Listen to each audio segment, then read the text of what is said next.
Hello, and welcome to the Book Club Review. I'm Kate. I'm Laura, and this is the podcast about book clubs and the books that get people talking. When a book sells upwards of 5.5 million copies and film rights are snapped up by none other than Steven Spielberg, it seems to us a special episode is in order. And so join us as we dive into and attempt to make sense of the publishing phenomenon that is The Thursday Murder Club, a cosy crime novel set in a retirement community by TV producer and more recently presenter Richard Osman.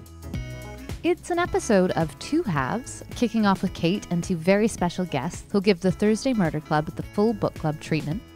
Our first guest is author and friend of the pod, Colleen Hubbard, whose debut novel Housebreaking was published last year and is soon to come out in paperback. Some of you may remember Kate saying how much she enjoyed it in previous episodes. Colleen joined Kate over Zoom and brought along her friend Sue, a Pilates instructor and keen reader, to help give us more insight into how older readers are responding to this book. After that, it's back to me and Kate for a few of my thoughts and our recommendations for what to read next. If you're one of the few people left alive who hasn't yet read The Thursday Murder Club, don't worry, we will not spoil the plot. What we will do is take a friendly but critical overview to see if we can fathom the secrets behind the book's appeal. That's all coming up here on the Book Club Review.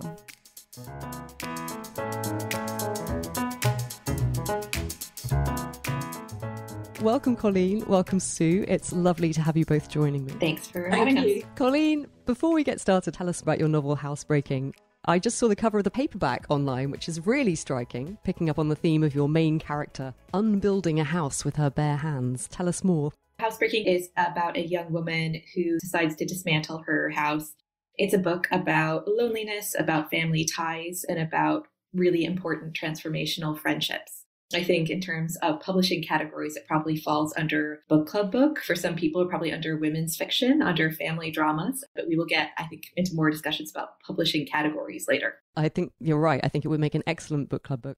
One of the things I really loved about it was the intergenerational friendships. Your main character she's quite young, isn't she? Sort of early 20s, is that about right? 24. Yeah. Many of her friendships are with people who are much older than her. And it was no surprise to me then to learn that in your real life, your friendships span lots of different age groups. Sue, friend of Colleen, thank you so much for joining us. Colleen tells me that you used to regularly host authors for the Hay Festival, which here in the UK is one of our biggest literary festivals. Can you tell us more about that? Do authors make good guests? So my uncle and I had a B&B in Hay for 13 years. Our first festival was 1999, when the festival was much smaller than it is now. Among our first guests were Carmen Khalil and her dog, and Colin Toybin, who were obviously great friends and arrived at the same time. I didn't really know about him at the time, but of course she was an absolutely huge figure because I used to read Virago. Obviously, we all did. She's the publisher, wasn't she? Yes, she was the publisher. Oh, she died very recently, didn't she? Yeah. But having the two of them was like herding cats, because the festival will be phoning and saying, where are they? She's supposed to be on stage. He's supposed to be on stage. Where are they? Where are they? And I go, haven't a clue, thinking, I think they're in the pub around the corner. So, yeah, we had everybody from Carmen Khalil to Carol Shields to Elizabeth Jane Howard, and they were good fun. Wonderful conversations over breakfast. But in the end, we stopped having the celebs and we just had ordinary folk because we actually wanted to go to the festival and spend time going to events. Okay, well, we're going to have lots to get through this episode, so let's turn to the book. Cooper's Chase is a peaceful retirement community whose residents keep themselves busy with recreational activities such as swimming, knitting, and investigating cold case murders. First established by a retired police inspector, the Thursday Murder Club consists of 4 friends: Elizabeth, formerly of MI5, Ibrahim, a former psychiatrist, Ron, an ex-trades union boss, and Joyce, a one-time nurse. They meet in the jigsaw room in the time slot between art history and conversational French to pore over old case reports and try to solve past crimes. How will they respond when a real-life murder occurs on their doorstep? The audiobook is read by Leslie Manville, Richard Osman and Marion Keyes. Here's a clip. Cooper's Chase always wakes early.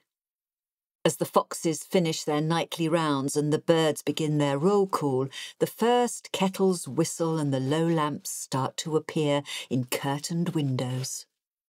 Morning joints creak into life. Nobody here is grabbing toast before an early train to the office or packing a lunchbox before waking the kids. But there is much to do nonetheless. Many years ago, everybody here would wake early because there was a lot to do and only so many hours in the day. Now they wake early because there is a lot to do and only so many days left. Ibrahim is always up by 6. The swimming pool doesn't open until 7 for health and safety reasons. He has argued, unsuccessfully, that the risk of drowning while swimming unsupervised is dwarfed by the risk of dying from cardiovascular disease or respiratory or circulatory illness due to lack of regular exercise. He even produced an algorithm proving that keeping the pool open 24 hours a day would make residents 31.7% safer than closing it overnight. The Leisure and Recreation Amenities Committee remained unmoved.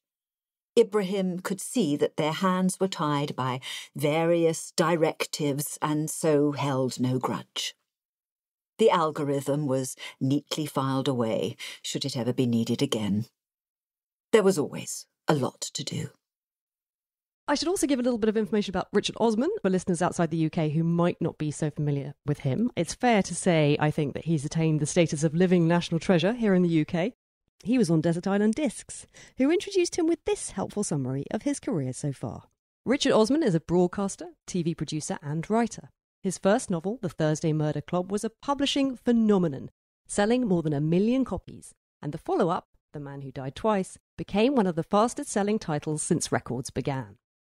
Richard grew up in Haywards Heath in West Sussex, and his early passion for television led to him devising quiz shows and programme formats from a young age. After graduating from university, he worked for a number of production companies where he helped develop and produce shows including Total Wipeout, Deal or No Deal, and 8 out of 10 Cats. In 2009, Richard became co-presenter of Pointless, the popular afternoon quiz show. In 2020, Richard published his debut novel, The Thursday Murder Club. It was an instant hit, selling 45,000 copies in its first 3 days on sale. And as previously mentioned, Steven Spielberg has snapped up the rights.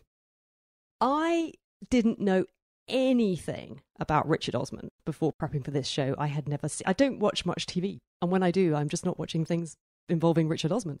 So I did some research. I watched an episode of Graham Norton that he was on. I watched an episode of Pointless, and I listened to that Desert Island Discs. And what I now know is that Richard Osman is the most likeable, charming individual who you would only wish good things towards. I could see how the goodwill perhaps that people feel towards him as a person would then carry through into how people might feel about trying one of his books.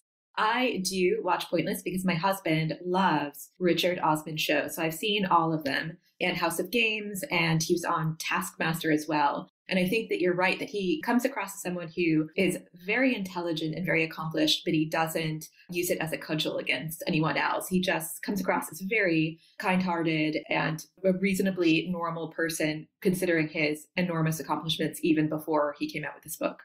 A recent BBC News report I watched said that, this was in September 2022, that he'd sold 5.5 million copies. So I'm guessing that that's including hardback, paperback, and maybe world sales. And the sequels, I think. Nothing we say here today is going to in any way dent Richard Osman's success. And so with the best will in the world, I do think that we have free rein to express our thoughts, both positive and negative, about the Thursday Murder Club, which is what book club's all about. Now, Colleen and I specifically read this book because I knew we wanted to do a show on it. But Sue, had you come to this just as a reader? Yeah, and I'm not too sure how or why. I've not consciously watched any of his TV, so I didn't know much about him. I just knew he was this tall guy who was on the telly. 2020 was lockdown year. At the beginning of lockdown, I, as a keen reader all my life, could not read. I was away from home for 4 months, luckily. And I took Hilary Mantel with me. I couldn't read. And then eventually I got myself into short stories, which I love, and then came back down home and life began again. So I'm thinking, why did I read Richard Osman? Somebody might have recommended it, or maybe I'd heard about it in the press or on Radio 4. I probably got it from the library, I think. Suffice to say, I have not read any of his books after that. Well, so then when you came to it without anyone looking over your shoulder, so to speak, to see what you think, what was your initial reaction to it? How did you find it? Well, I read it and I finished it. I didn't enjoy it so much that I thought, oh, goody, there's another one out. I must go and buy it.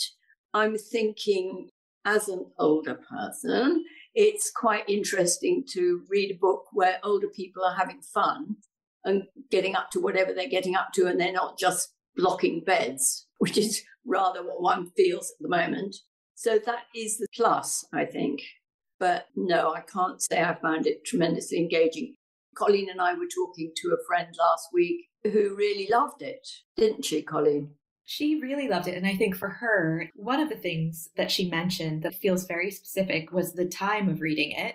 She read it during lockdown, and she mentioned how life was really complicated. There were things that were distressing, and it felt like a very easy, uncomplicated, amusing read. And amusing was a word that she used repeatedly when talking to us about it. She said that it made her laugh, that she could put it down and pick it up a week later, and she wouldn't have felt like she missed something. And she said she wasn't always looking for books to be complicated or complex. She sometimes liked pretty straightforward reads, and this book was that for her. It is full of jokes, and they're good jokes. They are funny jokes, from just almost like little quips. I love the fact that the vegetarian cafe in the little town near where they all live is called Anything with a Pulse, spelled P-U-L-S-E. That's just funny. That's just objectively funny. I love this little passage I wanted to read about the retirement community, which comes towards the end. There had been a schism in the cryptic crossword club. Colin Clemence's weekly solving challenge had been won by Irene Doherty for the third week running. Frank Carpenter had made an accusation of impropriety, and the accusation had gained some momentum. The following day, a profane crossword clue had been pinned to Colin Clemence's door, and, the moment he had solved it, all hell had broken loose. So I think the observational detail about this retirement community is wonderful. And this, I think, is all very much based on the fact that he was inspired to write this by the retirement community that his own mother lives in, where he'd obviously spent quite a bit of time. And that, to me, was the thing I really loved about the book. And thinking about it afterwards, I thought I really only wanted to read about that. And I wasn't interested in the murder or all the mechanics of the murder and solving the murder, because really I wanted these four main characters who I think are the ones that you remember and the ones that you care about. And the trouble with it for me was I felt it then got really bogged down in all these side characters. They're there either because they're about to be murdered, in which case they need a backstory, but we can't really care about them because otherwise we'd be distressed when they get murdered, or they're there as potential suspects, where they still need a backstory, but it's all just very thinly drawn. I found it really hard work trying to keep track of all these characters and remember who they were. So it was a strange mix for me. Colleen, you're coming at this as a reader, but of course you are also a writer, which gives you another perspective on the book. I'm almost slightly nervous to ask, but how did that affect your reading experience?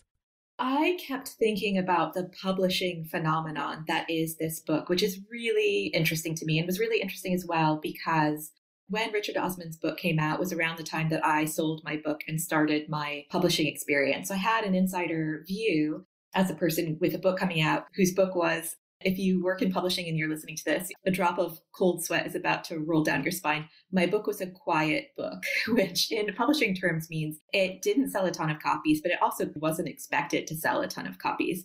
Richard Osman's book is the total opposite of that. There was an article that came out when he sold the book saying that his advance was in the seven figures. So he was paid millions of pounds, or at least £1 million to write this. And that is the beginning of the PR for what becomes a big book, is the announcement about how much the author is paid. There is a report that came out just a couple of months ago about author income in the UK. This was from the UK Authors Licensing and Collecting Society, and some of the information there was pretty shocking. The report cited a winner-take-all dynamic in UK publishing right now, where basically the top 10% of writers are earning nearly 50% of the total income of the survey group that they looked at, which is about 60,000 writers. There was a 60% decline in income in the last 15 years for writers where writing was their primary occupation, and the median income was £7,000 a year. So in terms of my own experience, I have heard of writers where their advance, so what they were paid by the publisher for their book before it came out, was as low as £500. So we have that on one side of the scale. And on the other side of the scale, we have writers like Richard Osman, and increasingly in the UK, that is celebrity writers who are writing novels that are taken pretty seriously, where they are paid millions of pounds. But there's lots of other writers like Richard Osman who aren't quite as successful, but are tearing up the pages and running up the best-selling chart. So Bob Mortimer, the comedian, being one. I can't think of her name, but a young woman from Harry Potter who is an actress wrote a novel that was really well-reviewed and seemed to sell well last year. For me, it can feel sometimes like publishing and writing is like a game that's already been fixed. And it's a fixed game that has been fixed to reward the people who are already winners. So people who are celebrities, people who already have massive online audiences for whatever reason, but also more normal people who just happen to come from wealth. So this report was talking about how the household income for many writers is supported by somebody else who is a much higher wage earner, or families that can support the writer. So writers who come from inherited wealth, or maybe they're being supported by their parents. So in terms of Richard Osman's experience and how that might be a bit different than a typical writer, so his debut advance is announced, that's in the millions of pounds. Your advance tends to match up with the publicity and marketing support that you're given internally. And so you may be given, I'm sure he was given, the most senior people to support him in terms of marketing and publicity. Increasingly, something that was surprising to me is that writers are being encouraged to hire their own PR support, because they're not always given any PR or marketing internally. And here I'm not talking about self-published writers. I'm talking about writers who are working with major publishing companies, and sometimes writers whose names you would have heard of, who are basically being told, we just don't have support. We can't do publicity. We can't do marketing for you. And so you should hire your own people. And I have heard of writers within my own group of friends where they were given quotes for hiring their own publicity, where the publicist's costs were higher than they were being paid for selling their book.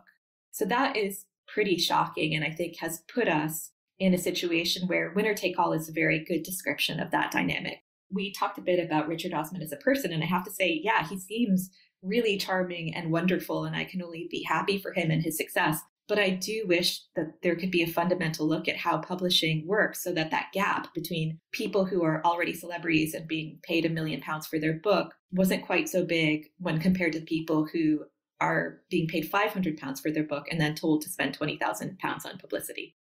The interesting thing, I think, that somehow ties into the warmth and goodwill people feel towards Richard Osman is that he is from a very ordinary background. He wasn't in any way someone who had a privileged childhood. His parents split up when he was quite young. His mum then had to work very hard to support him and his brother on her own. He went to a state school, and he also has problems with his vision. He has a condition which means he doesn't see very well, so he had to really work extra hard. He ended up going to Cambridge, and he studied politics and sociology, I think it was. So it's very much the story of someone who, through his own worth or merits, Brilliant. He's brilliant. Yeah, brilliant. Did really, really well. And then when he came to write The Thursday Murder Club, he had already been working for 20 years in TV production, working for Endemol, producing these really successful game shows. So I realized by that point, he had proven that he was someone who could generate money. So it then made sense to me that obviously this book is not the work of someone who is a gifted writer. It just isn't. But he has an audience, which I think is what was important to the publisher. He had an audience already before they did anything. And, you know, he had a good idea. It is a good idea. This idea that you've got this quite overlooked but significant section of our population who tend to be thought of as just sort of set aside. Oh, well, off they go, you know. They're not really part of society anymore. They're not contributing or doing anything meaningful with their time. let's park them in care homes or hospitals or whatever, and off they dwindle. And what I loved about this, which I think is genuinely very good and very charming, is the idea, no, these are people who have had long, successful lives and careers, and those skills don't go away. They still have all that. And so what are they doing with all this know-how and life wisdom and experience that they've accumulated? And I thought that was a very pleasing and charming hook. You can't dismiss it. Sue, what do you think about that?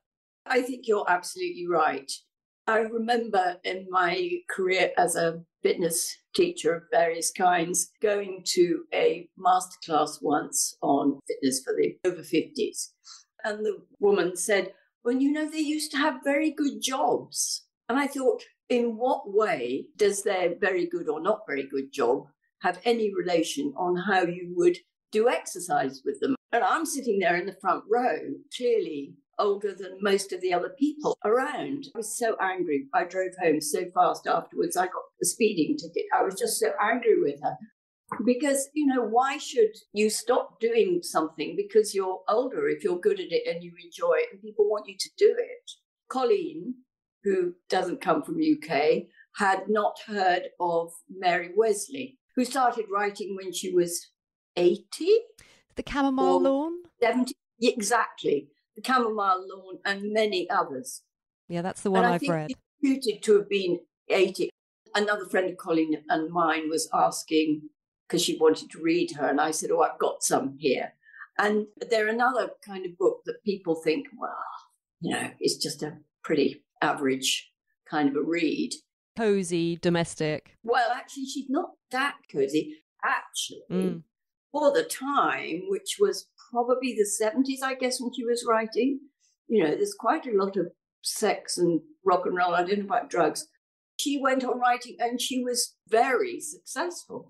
The other writer whose name is sort of hanging over this conversation, but I don't think we've mentioned yet, is Agatha Christie, who wrote from the 1920s until the 1970s. So she had a very long career, including writing in her older years. And she was somebody whose work is massively respected in general, is somebody who a lot of people would name as their favorite writer. I think she sold the most books of anyone ever. And I would say I would consider myself an Agatha Christie fan to the extent that I once had a mystery birthday party that my husband organized where he photoshopped my pets, my cats, and my baby to look like Agatha Christie characters. I really love her, but I also would say that some of my objections to this particular book, the things that I didn't like about it, seem pretty typical of the cozy crime genre and are things that I could say, you know, I didn't like this about Richard Osman's book. Thin characterization and over-reliance on plot that you would say are similar and typical of Agatha Christie's books as well. Yes, I mean, Richard Osman was by no means the first person to think of having a little old lady running around solving crimes, was he? No. The cozy crime genre. I don't read crime, so crime, cozy crime. I thought it was helpful to look it up. It's a genre of crime fiction that is relatively gentle and light-hearted, with little or no graphic or gruesome detail. There was also a helpful list on Goodreads of cozy mysteries. The British cozy mystery is not necessarily cute amateur sleuths and cupcakes, but more atmosphere and character than violence. These stories take place within the British Isles, nothing exceptionally gory or violent, but with great atmosphere, dialogue and characters. Mysteries that fly off the pages and stay with you long after you've finished reading. I was curious about some of the titles. The Mysterious Affair at Styles, Hercule Poirot, that's Agatha Christie, obviously. The Sweetness at the Bottom of the Pie, by Alan Bradley. Quite a lot of them involve food. Murder at the Vicarage, again, Agatha Christie. Introducing Agatha Raisin, The Quiche of Death, by M.C. Beaton. From Dune with Death, Inspector Wexford, I've heard of him. Murder at Melrose Court, Christmas Murder. And then it goes on, Murder on a Monday, and I thought, ooh, Day of the Week, perhaps that's a thing. Buried in a Bog, by Sheila Connolly. And A Scone to Die For, the Oxford Tea Room Mysteries series, which I thought was surely the apotheosis of the cozy crime genre. And my personal favourite, given how I feel about them, Pancakes and Corpses, given how I feel about pancakes, not corpses, by Agatha Frost. So, yes, that's the other thing to consider, isn't it? Is the Thursday Murder Club, it's slotting into a genre that people love and have certain expectations of already. How successfully do we think it does that? To my mind, I think it does that quite well. It feels warm. There are obviously some murders, but not in any way troubling ones. I wasn't unsettled or disturbed by any of them, which I guess is what you want. I think that there's a certain inoffensiveness that also makes this book a really good gift purchase. I can see why. We had 3 copies in my house. I was not expecting when you suggested this book. I was looking around and I realized that just multiple people had bought it for us for Christmas, because it's one of those books that it's not going to offend people. Most people will have heard of Richard Osman in the UK. You would go to a bookstore and say, what book? I need to buy a book for somebody for Christmas. What should I buy? And this is one of the books that people would recommend. But in this book, there are lots of themes where there could have been an exploration of some social issues, for example, about social care, about dementia treatment, about the NHS. And Richard Osman isn't trying to do any of those things. I would say that's the same with Agatha Christie, where she could have commented more directly on colonialism in her books, on changing social classes. Her books and his books aren't intended to be social critiques of the way that we live now. What they're both trying to do is amuse and entertain. And I think that they obviously did that successfully with a lot of people. Cozy Crime doesn't rely on any direct tackling of social issues that some readers might find offensive. Some readers would have strong opinions about social care and the NHS. They're not going to be bothered by anything they read in this book. There is a level of thin characterization, which is something that really bothered me as a reader and as a writer, especially the people who are the quote unquote baddies, to me felt a little bit cartoonish. There's one in particular who is called Ian. And when he is introduced, within the first 3 pages of him being introduced, he parks in a disabled spot. He makes really offensive and racist comments about a Polish builder. He tries to screw over this Polish builder for a relatively small amount of money. He refuses to buy a coffee because it's fair trade and it costs 15 pence more. And he makes some horrific comment to the extent of he wasn't going to pay an extra 15 pence to benefit somebody he would never meet in a country he would never go to.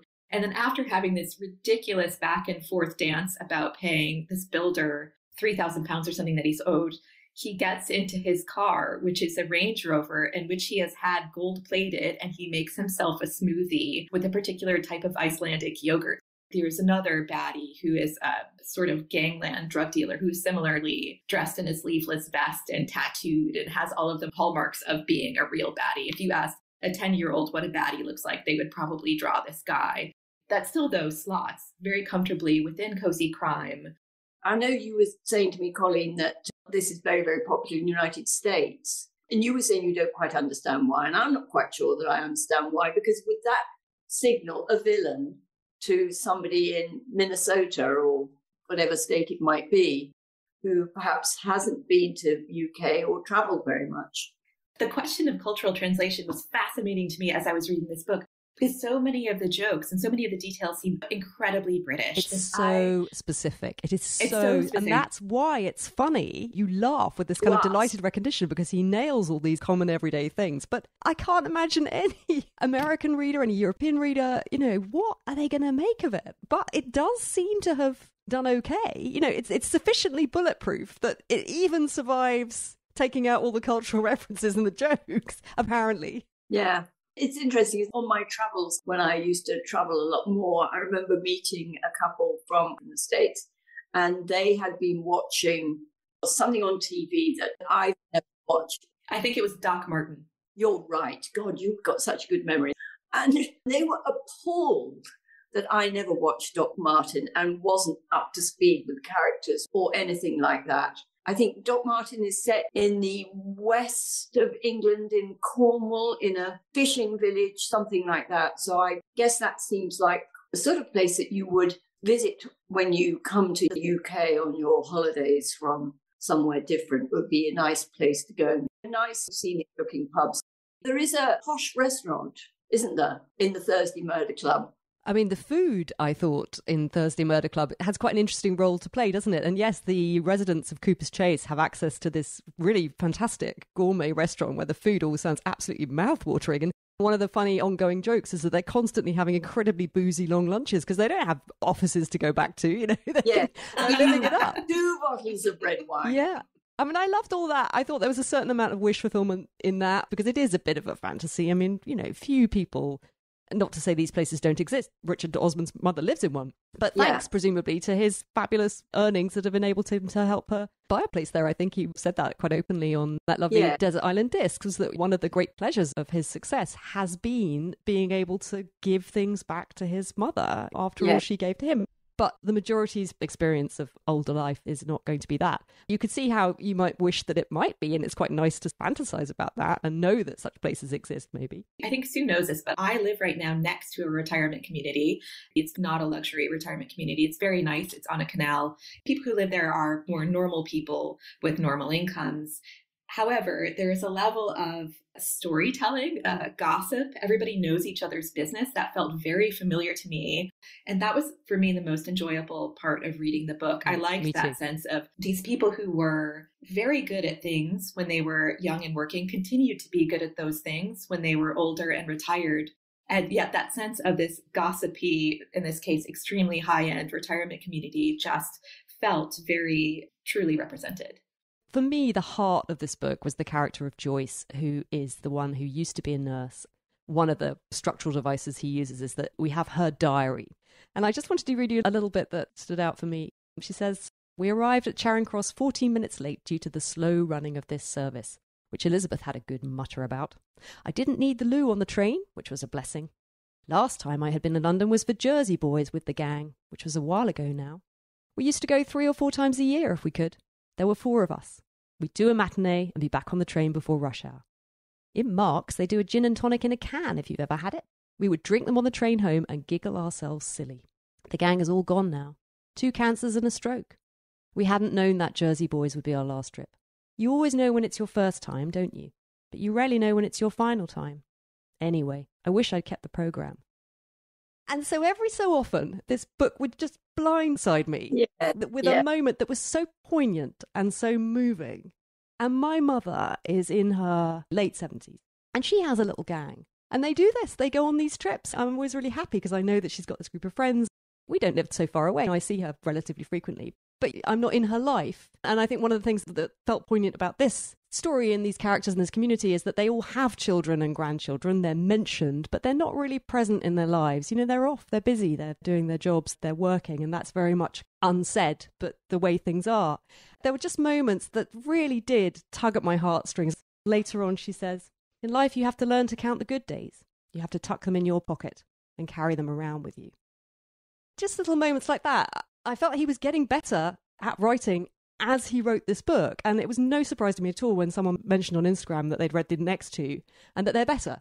She said he gets much better at the mechanics of the plot, and almost seeing someone learning how to do it and getting better and better. And it just so happens that he's in this spotlight of having been catapulted to bestsellerdom and multi-million-pound deals and now film rights and everything. But nonetheless, what you see is someone basically learning as they go along. I hadn't remembered that. But that is, of course, as you get older, you know, you lose your friends. There was the character in the novel who's got dementia, wasn't there? And is in the bit for people with dementia. And I have a friend who's got some form. I haven't been able to see her for a long time. And I've got friends who have died. My sister actually said to me not so long ago, make sure that if you have any new friends, they're all younger than you. So there's Colleen, and she's moving off to Edinburgh. How dare she? We're friends forever. You can't get rid of me. I was disappointed, I have to say. I love a comfort read. I love a book I can switch off to. But for me, those books really need to carry me away. I found this strangely hard work. I found it effortful in a way that I'm surprised when I read how many people say, "Oh yeah, it was great. It was just such a good book to switch off to. I flew through it." Because for me, every time I felt that moment of sinking into the story and sinking into these characters, there would be then some clunky plot device or an old bit of dialogue often threw me out that did that, kept jerking me out. And someone said they felt it read almost like a TV program they could see playing in their head. And I thought, yes, you can absolutely see this as a film or a TV series, can't you? With some actors bringing those characters to life, smoothing out all the details. And I could see that working. But as a book, for me, it didn't deliver on what I'd sort of hoped it would, I suppose. I think what you said earlier about there being so many characters all around the edges, I think you're right. That was a bit confusing. But you know, I've never belonged to a book club. I've never had this kind of conversation in my life. So there you go. You can always do something new no matter how old you are. I suppose the other thing I would say is I found it very depressing. The idea of these older people who, in the world of this book, although these older people live in a community and they are quite busy doing various things and then are particular foursome, you know, got this murder thing, so they get drawn into the real world and connection with the real life police force. But I found the overarching picture of old age to be utterly depressing. We've been very, very good about not spoiling the plot, and I think that's brilliant. I would hate to spoil the plot, but just to say that more than one character at the end of this book ends their own lives because they just can't really go on. They've had enough. Yes. Any anxieties I may have been harbouring about dwindling into old age and dying, this book just sort of felt like it held them up and shone a spotlight on them all the time. And I found it exhausting. I was just like, oh God, please tell me that I'm going to go out running up a hill one day and just go like that. That's what I want to know, you know? Do you know what I mean? But I found myself having those kinds of thoughts. Those are not cosy, comforting thoughts. I can't imagine anyone wanting to read those. But is this just me? Is this my own personal hang-up? The final 3 deaths are extremely depressing, and they're deaths because of loneliness and because of illness, and you could argue because of guilt. But they are tied up in old age and ill health. And that was very difficult to read because the core 4 are a very dynamic group who don't seem entirely defined by age and don't want to be entirely defined by their age. They're defined by what their skills and talents are, which is what was so refreshing and interesting.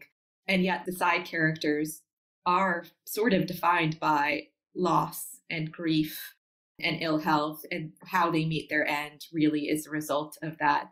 It's interesting. So we're talking about a book that on one hand, so many people have said to me, oh yes, it was a feel-good read this week. I read it during lockdown or after lockdown, and it was a feel-good book and I really enjoyed it. Whereas you found that particular strand in it, which you found upsetting or depressing, which they haven't seen. I had to think quite firmly and specifically about Ruth Bader Ginsburg, who I hold up as someone right there till the end, working out every day in the gym, solving justice for the states and the world. The Queen also great, just powered on. Those for me felt like necessary images to conjure up in my mind after I finished the Thursday Murder Club. Well, let's turn to the online reviewers, who I like because they're happy to put their opinions out there and they're not really worried about what anyone thinks of them. Soultone gave it 5 stars, saying, you know, these are difficult, worrying times we find ourselves in. And so we all occasionally need a break, a diversion, some form of escapism. And if that's what you're looking for, then reading this book is one way of achieving that. I'm not easily amused, but I have to say that at times the Thursday Murder Club had me in fits of laughter. This novel is the perfect antidote to the sometimes depressing stuff that's been going on around us of late. My advice is to get your hands on a copy of this book ASAP, then sit back in your favourite armchair with a mug of tea and a plate of biscuits at hand and just lose yourself in this compassionate, witty mystery created by the inimitable Richard Osman. Mr. Dennis Manning writes, this book is the first one of an amazing set of 3 so far. They are all some of the funniest books I have ever read. And he adds, it probably helps if you're older than 50. But of course, not everyone is a fan. Una gave it 2 out of 5 stars and said, not bad, but seriously overdoes the quirky pensioners. When you can predict upcoming old ladies' cake talk, it's not a good sign. Skylark 5555 gave it 2 stars. Not for me. Too slow. No excitement. Boring. Lots of characters who are all instantly forgettable. 2 stars because I am an insomniac and I actually did fall asleep a couple of times reading this. Otherwise, 1 star. I tell you what, I have had some great conversations with people about this book. So I like it for that. You know, we always like the books that get people talking. I wouldn't particularly say do this one for book club. I don't know what you, Colleen and Sue, would think. No, it's a no from me. It's a hard no from Colleen. I think it's a no from me. Yeah. But it's interesting that it's given us plenty to talk about. And that's often quite good, I think, in life to have that, even though you think, oh, I didn't enjoy it or I didn't like that film or whatever it was. But it's given us plenty to talk about. And it's helped somebody go to sleep. Somebody who doesn't always sleep very well myself. Didn't work for me, but I'm so glad it worked for her. Thank you both so much for joining me. It's been so lovely to have you here, and I'm so glad that we could have this chat. Thank you very much.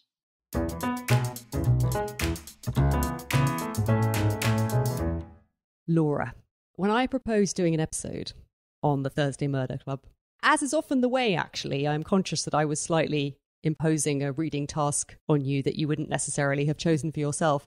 You didn't seem keen. Did you, in fact, read any of it? Well, and then I got a get out of jail free card because I went away on holiday to the Baja in Mexico for 2 weeks. And you just needed to record it, didn't you, to get this episode out to our keen listeners. So I just got the treat of listening to you, Colleen, and Sue talk about it. I have read the first 10% on my Kindle, but yes, I didn't invest beyond that. I didn't pay the $5.99 that would have let me read the whole thing. You lived in the UK for a long time. You're probably a bit familiar with Richard Osman. Did any of that charm and that appeal that we were talking about, did any of that come across to you? So 2 funny things last night. I was rereading that 10%, and it must be quite a short book because I got through that very quickly. It didn't feel like a short book. and my husband was being slightly annoying, but just kind of like, I don't know if your husband does this, but I'm reading and, it's bedtime and he puts his head on my shoulder and I'm just like, well, this is all very nice, but I'm trying to focus. And then he's reading with me, which is even more annoying. And he goes, this seems really basic. He's like, what is this? And I was like, oh, it's the Thursday Murder Club, this publishing sensation in the UK by Richard Osman. He's like, oh yeah, Richard Osman. And I was like, who, what? And he's like, Richard Osman. And I'm like, who's Richard Osman? So I had no idea that it was written by a celebrity who I do recognize, but don't know by name. And that certainly helped me understand why it had been so successful. Yeah, it makes a lot of sense. I think one of my frustrations with it is even now I'm feeling like, I feel like it wasn't good, but why? Why wasn't it good when on so many levels it feels like it succeeds? It seems like it's succeeding in delivering what people who want cozy crime want. And it's succeeding in terms of just rocketing up the sales charts and I'm sure satisfying Richard Osman's publishers. And I feel like maybe, the difficulty with it is that ultimately what I'm trying to critique is capitalism. It's not Richard Osman's book. It's the fact that in a consumer-driven world, a book that objectively isn't that great can achieve these kinds of sales figures. And I think then that was enhanced by having Colleen there, and who has written a great book, but which will never achieve even a fraction of Richard Osman's sales. And that just seems like a shame. And so I feel like I wanted it to be a fun, light-hearted episode. That was certainly my expectations when we went into it. But I suppose by examining this book more carefully, what you end up shining a spotlight on is the publishing industry, the consumer industry, and it just felt ultimately like a bit of a downbeat, not such a great story after all. Yeah, I was surprised listening to you guys how, in some ways, measured you were about the book. I feel like, if nothing else, we did take it seriously. You did take it seriously.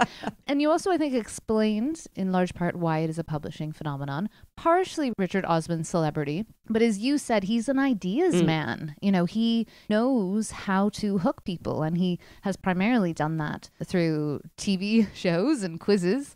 But he knows what works. So it's not just his celebrity. I do think this book could well have been successful without his name attached to it. Whether or not a publisher would have taken the leap and decided to invest in it, that's a much bigger question. But I think it would have found a readership. I think what you guys didn't say is that the writing is just really terrible. Like, my husband is not a reader and he's looking over my shoulder and he's like, gosh, that's really basic. He thought the characters were teenagers when he was reading it because the dialogue was so simple. And I'm like, oh no, they're supposed to be seniors in a retirement home. He's like, oh. And then in reading I did online, some people said that it reminded them of Enid Blyton. Did you come across that? Kind of like the famous five having hijinks going to solve a crime together. Yeah, and I think that was one of the Amazon reviews. And what you have to reflect on that is that Enid Blyton sold a lot of books. Hey, I loved Enid Blyton as a child.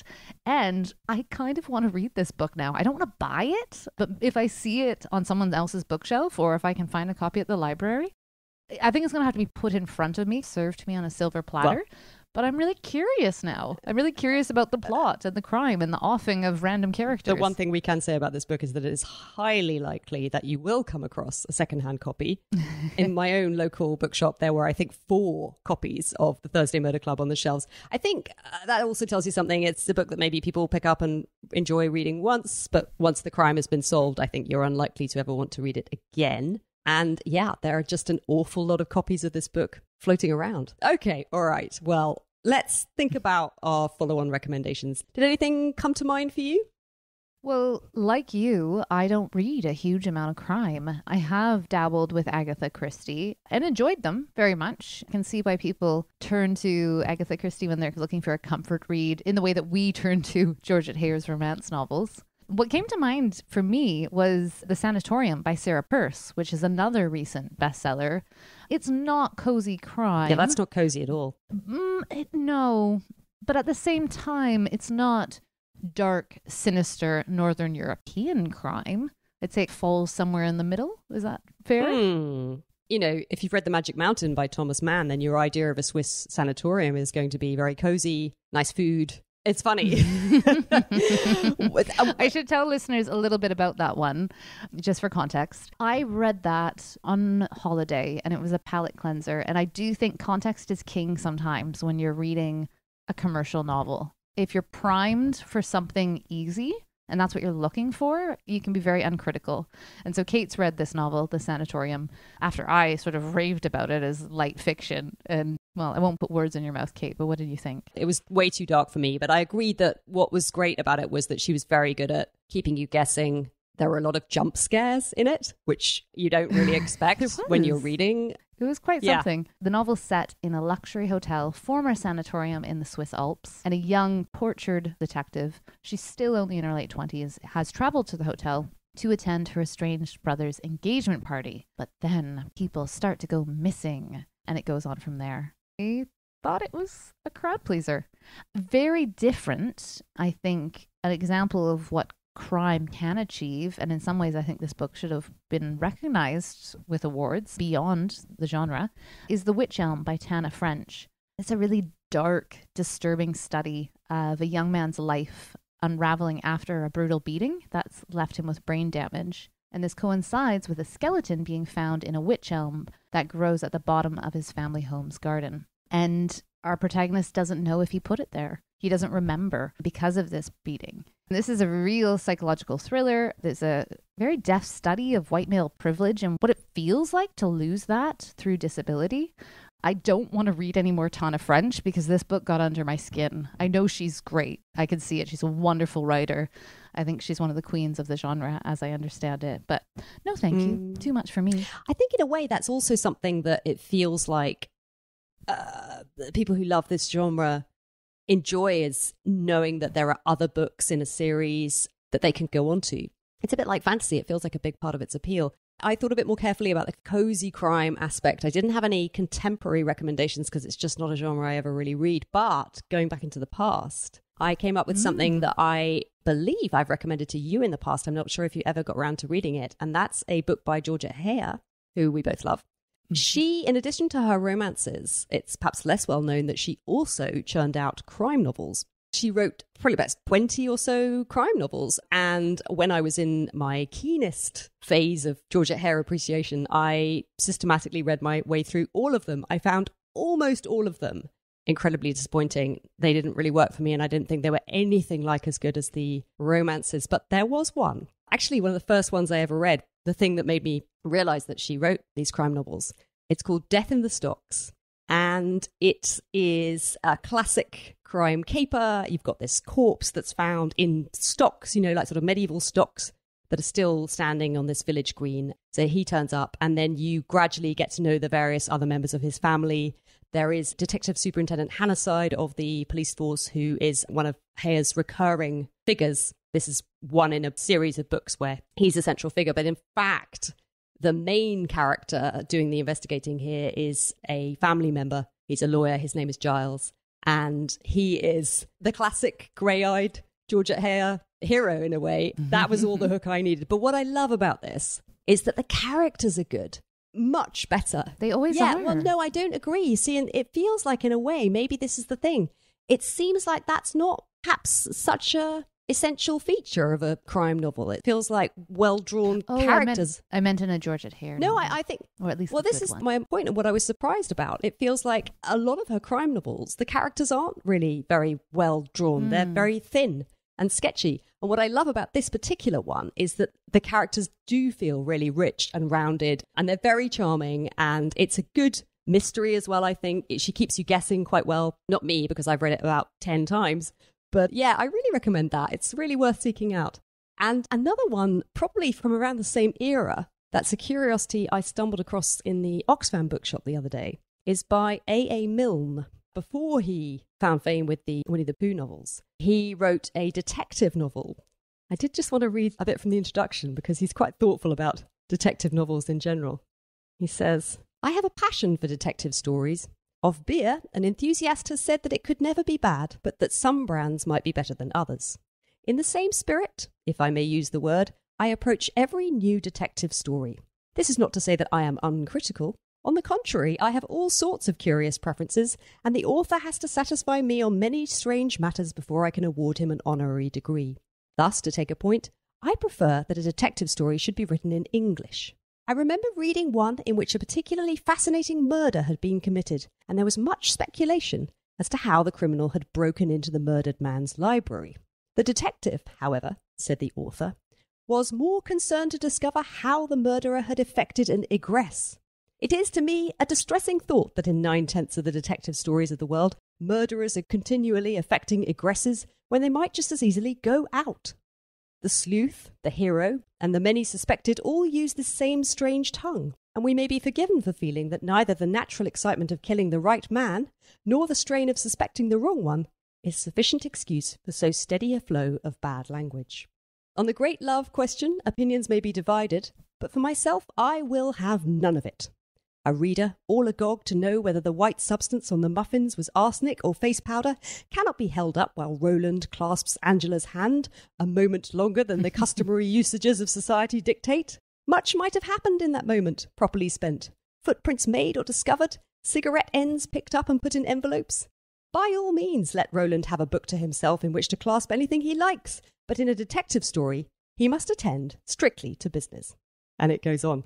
I love that introduction, and I've been enjoying this. I feel like it's got all the things that you want. It's got a country house, it's got a murder, but not in any way a distressing one. It's got a visitor to the house who ends up being drawn in, and he ends up being the one who's putting the pieces together. I'm pretty sure scones are consumed at some point, which seems like cozy crime, you know. You'd hope for nothing That's less. what you want, exactly. And so I thought perhaps that might be a good one for people to try. I think for me, those are great recommendations to the point where I don't want to derail my current reading, but I mean, any excuse to read Georgette Hare, especially a novel I haven't read before.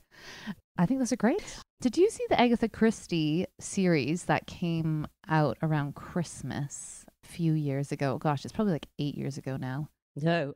The ABC Murders. Yeah, she's really just so not for me that I wouldn't have noticed if they had. The 2018 miniseries, The ABC Murders, listeners, is super good fun. John Malkovich plays Hercule or Hercule? Hercule. Poirot. Hercule. Thank you. There you go. John Malkovich. We'll leave it there. It was a long 2 weeks in Mexico. Oh my, it was great. While I had her, I asked Colleen for a couple of her recommendations. I have two vintage recommendations, and they are Patricia Highsmith, Strangers on a Train, and also Gaudy Night by Dorothy Sayers. I have a more modern recommendation, which is this book called Mouth to Mouth by Antoine Wilson, and it is a literary thriller. It's very slim. It's less than 200 pages, and it is about two old college acquaintances who run into each other at an airport. And one of the men confides in the other the story of something that happened to him earlier in his life, which is that he saved a man from drowning, and then he gradually insinuated himself into that man's life without tipping him off to the fact that he is the person who saved him from drowning. So there is a sense of tautness that goes throughout the book of trying to understand why this man is telling the other man this at the airport, and also trying to understand what this man is going to do in his backstory. I found it incredibly satisfying read with really elegant writing. That's quite unsettling, isn't it? And Patricia Highsmith is there's nothing cozy about Patricia Highsmith. That's what I was going to say. It doesn't sound very cozy. This is my anti-cozy reading list. This is my extremely jittery and disturbing reading list, maybe. Maybe you could say that Dorothy Sayers is slightly cozy. Gaudy Night is a Lord Peter Wimsey, part of that series. Strangers on the Train is about two men who meet on a train and decide together to eliminate problems in each other's lives. They realize that because they have met, coincidentally, no one is going to be able to track them to murdering people in the other one's lives. And so that is what they decide to do. Each one decides to murder someone in the other person's life. And then obviously things get a little bit more complicated from there. It's a really wonderful book. It's a really wonderful film. I think Alfred Hitchcock directed the film version of it, but all really wonderful. And I guess maybe I should recommend one cozy. Agatha Christie. Oh, which one? I most recently reread A Murder is Announced, which I don't think is her best book, but I think it's a pretty good one. There is a small village. The local newspaper runs an advertisement saying that at such and such a time, a murder is announced in one of the village homes. And the person who lives in the home is surprised to find this. Everybody else thinks it's some sort of murder mystery party that is supposed to happen. They're excited by it. There's a rush of titillation through the village. And so they all show up in this person's home and someone is in fact murdered. And the plot takes off from there. And I have one more, which I was just reflecting on the Thursday Murder Club and Richard Osman, of whom now I am the world's biggest fan. I'm currently working my way through season 3 of Taskmaster and enjoying every moment of it. He's great. But yeah, I was thinking a bit more about him and the kind of person he is and his love of games and puzzles. And I was remembering a book called Leonard and Hungry Paul by an Irish writer, Ronan Hession, which I read. And at the time, much like Richard Osman's book, I wasn't crazy about it. I don't really like books to be cozy, and I don't really like books that are about ordinary everyday things. But there is something really lovely about this book, and I'm pleased I read it. And actually, I have to say, the degree to which it has stayed with me, and I've enjoyed reflecting back on it, has surprised me. Leonard and Hungry Paul is the story of two friends who ordinarily would remain uncelebrated. It finds a value and a specialness in them, but is not immediately apparent, and prompts the idea that maybe we could learn from the people we overlook in life. Leonard and Hungry Paul change the world differently to the rest of us. We try and change it by effort and force. They change it by discovering the small things they can do well and offering them to others. So it's these two friends. One of them is called Hungry Paul. You never find out why. And it's about their daily lives. It's about their families. They get together to play board games. It's all very gentle. It's very cozy. But there was a nice quote from author Diane Setterfield that I thought summed it up quite well. She said, "This quietly brilliant book is as funny as it is wise, as tender as it is groundbreaking. Ronan Hession mines for gold in the modest lives and ordinary friendships that might appear unpromising to another writer, and my goodness, he finds it. It's also a happy book, and we need those." You've recommended that book a few times, and every time I just think, sounds boring. But time and place, right? I think so. It's just that thing about... It would be unfair to say that there wasn't anything I liked about the Thursday Murder Club, because actually I did really rather love the little moments in the old people's home, or the little observations, the little everyday things. Sometimes it is nice to pay attention to those things. And I think also the extent to which it's made me reflect on my closeness to my parents as they age. We live fairly close. I see them regularly. I'm off there for lunch tomorrow. But I suppose it reminded me about the fact that they're not going to be there forever, and I want to make sure that I spend time with them while I can. Perhaps it's because it's tapping into that and my anxieties about that, maybe, that I wasn't able to just kick back and enjoy this book in the way that 7.5 million other people have. But that's just me. That's all for this episode. Our book recommendations were The Sanatorium by Sarah Pearce, The Witch Elm by Tanner French, Death in the Stocks by Georgette Heyer, The Red House Mystery by A.A. Milne, Mouth to Mouth by Antoine Wilson, Gaudy Night by Dorothy L. Sayers, Strangers on a Train by Patricia Highsmith, A Murder is Announced by Agatha Christie, and Leonard and Hungry Paul by Ronan Hession. To find out more about Colleen and her novel Housebreaking, check the show notes for the link to her website, colleenhubbard.com. Listeners, her book is great. Tell your friends. When the paperback comes out, let's get it to Osman-level sales. Meanwhile, thanks to Penguin Audio for the clip of the Thursday Murder Club. That's available to buy through your preferred audiobook retailer. This episode of the Book Club Review was edited and produced by me, Kate Slotover. If you want to support us, we'll soon be letting you know all the details of our new Patreon service, where for a small monthly amount, we'll bring you extra episodes and book recommendations. We're also, after 5 years of ad-free episodes, going to have a bit of advertising on the show. So if you want to avoid those, you'll find that option through Patreon as well. Whenever you listen to this episode, if you have thoughts on it, we'd love to hear them. Comment anytime on the episode page of our website, thebookclubreview.co.uk, where you'll also find full show notes, book recommendations, and a transcript. Comments there go straight to our inboxes, so do drop us a line. We'd love to hear from you. You can also sign up for our free, bi-weekly-ish newsletter for extra reviews and recommendations. If you'd like to see what we're up to between episodes, follow us on Instagram or Facebook at Book Club Review Podcast, on Twitter at Book Club RVW Pod, or get in touch at thebookclubreview@gmail.com. And if you're not already, do subscribe to us wherever you get your podcasts, and please do take a moment to rate and review the show, which really helps other listeners find us.